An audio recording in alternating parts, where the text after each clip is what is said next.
السلام علیکم ورحمۃ اللہ وبرکاتہ۔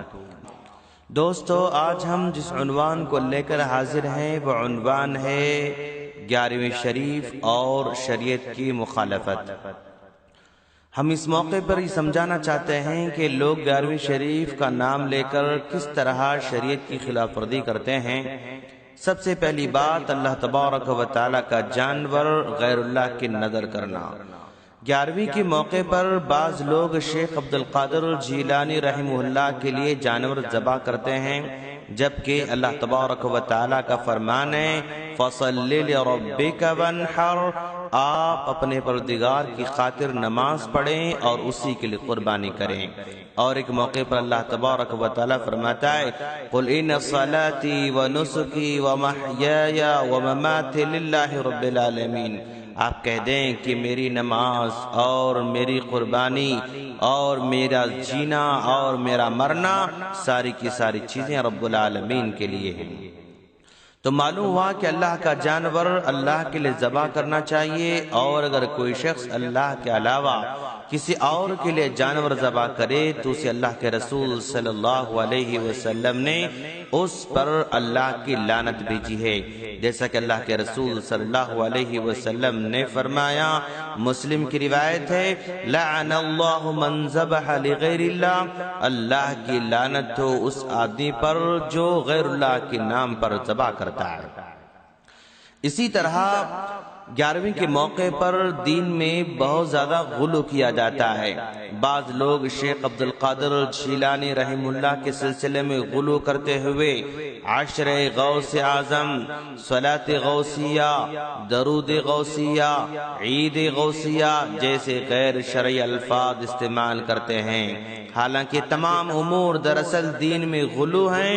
جس سے ہم کو روکا گیا ہے، کیونکہ یہ سابقہ لوگوں کی ہلاکت کی وجہ ہیں، جیسا کہ اللہ کے رسول صلی اللہ علیہ وسلم نے فرمایا، یا ایھا الناس، اے لوگو، ایاکم والغلو فی الدین،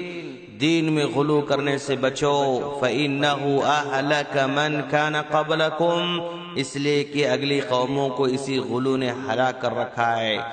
اور ان لوگوں نے دین میں غلو کیا تو وہ سارے کے سارے اقوام مٹا دیے گئے۔ اسی طرح 11ویں کے موقع پر درود و سلام کے لیے اجتماعی شکل میں کھڑا ہونا بھی ہے۔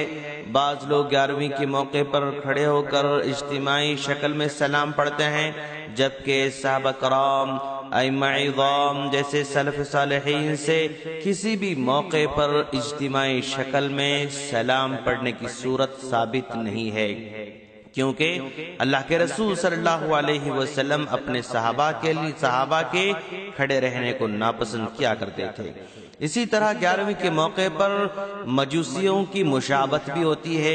جیسا کہ آپ جانتے ہیں کہ 11ویں کے موقع پر اہتمام کے ساتھ زائد روشنی کی جاتی ہے، جبکہ شریعت اسلامیہ میں کوئی بھی ایسی دینی مناسبت نہیں جس میں کبھی اللہ کے رسول صلی اللہ علیہ وسلم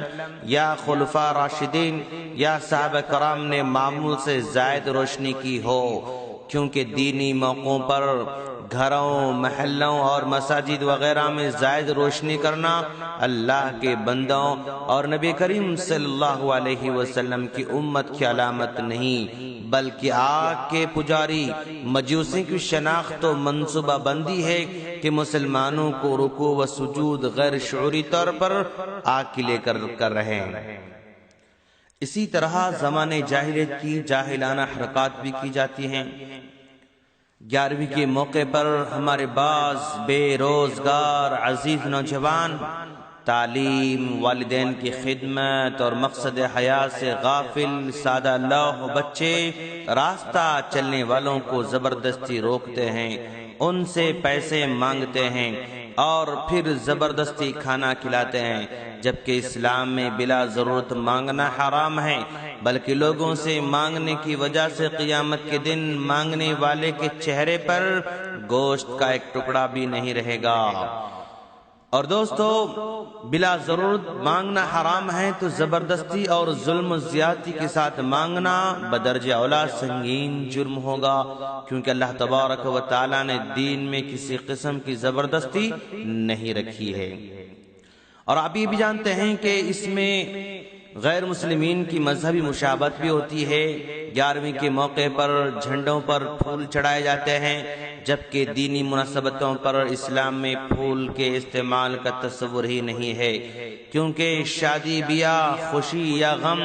اور کسی بھی دینی مناسبت پر پھول کا استعمال تو بالکل غیر اسلامی تہذیب ہے دوستو۔ اور جو شخص مذہبی اور دینی امور میں کسی اور سے مشابہت اختیار کرے گا تو وہ ہم مسلمانوں میں سے نہیں ہے، جیسا کہ اللہ کے رسول صلی اللہ علیہ وسلم کا فرمان ہے، لیس منا من تشبہ بغیرنا، جو غیر مسلموں کی مشابہت اختیار کرتا ہے وہ ہم میں سے نہیں ہے۔ اسی طرح 11ویں کے موقع پر اولیاء اللہ کے شان میں گستاخی بھی کی جاتی ہے، جیسا 11ویں کے موقع پر جھنڈوں کے پاس شیر کی تصویر بنائی جاتی ہے، جبکہ رسول اللہ صلی اللہ علیہ وسلم نے تصویر بنانے والوں پر لعنت بھیجی ہے، جیسا کہ اللہ کے رسول صلی اللہ علیہ وسلم نے فرمایا، لعن اللہ المصور، اللہ تعالیٰ تصویر بنانے والے پر لعنت بھیجی ہے۔ اور قیامت کے دن سنگین عذاب کی وعید بھی سنا رکھی ہے، اور تصویر کی وجہ سے رحمت کے فرشتے بھی رک جاتے ہیں۔ اسی لیے شریعت نے ہمیں تصویر بنانے کا نہیں بلکہ تصویر مٹانے کا حکم دیا ہے۔ اسی طرح 11ویں کے موقع پر بعض لوگ راتوں میں جلسوں اور پکوانوں کا اتنا اہتمام کرتے ہیں، لیکن فجر کی فرض نماز سے غفلت برتتے ہیں، جبکہ اللہ تبارک و تعالی نے نمازوں کو بر وقت فرض کر رکھا ہے، لیکن لوگ اس کھانے پکوانے میں اتنا مشغول ہو جاتے ہیں کہ فجر کی نماز سے غافل ہو جاتے ہیں۔ اسی طرح 11ویں کے موقع پر راستے روک کر جلسے منائے جاتے ہیں۔ شریف النفس، پڑھے لکھے، مصروف اور وقت کے پابند، روزگار سے جڑے محنتی حضرات، چھوٹے بچوں، عمر رسیدہ بزرگوں اور کمزور دل کے مریضوں کے لیے تکلیف دہ بلند آواز کے ساتھ موسیقی، نغموں کے طرز پر غیر متشرع اور تالیاں بجانے والے افراد کی قوالیاں لگائی جاتی ہیں، جبکہ رحمان و رحیم بلکہ رحم الراحمین رب کی جانب سے مبعوث رحمت للعالمین کا فرمان ہے، المسلم من سلم المسلمون من لسانہ ویدہ،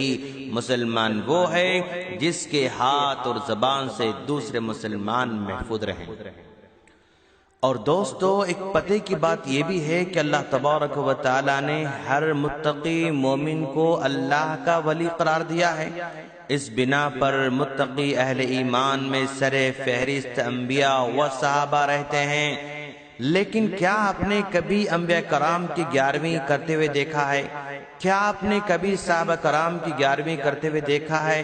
حالانکہ انبیاء کرام تو مخلوق میں سب سے پیارے بندے ہوتے ہیں، صحابہ کرام بھی مخلوق میں سب سے بڑے اولیاء اللہ ہوتے ہیں، لیکن کبھی آپ نے حضرت ابوبکر صدیق رضی اللہ تعالیٰ عنہ 11ویں نہیں دیکھی ہوگی، حضرت عمر فاروق رضی اللہ تعالیٰ عنہ کی، حضرت عثمان غنی رضی اللہ تعالیٰ عنہ کی، حضرت علی رضی اللہ تعالیٰ عنہ کی 11ویں آپ نے کبھی نہیں دیکھا ہوگا۔ کیوں؟ یہ شریعت نہیں ہے۔ اگر 11ویں شریعت ہے تو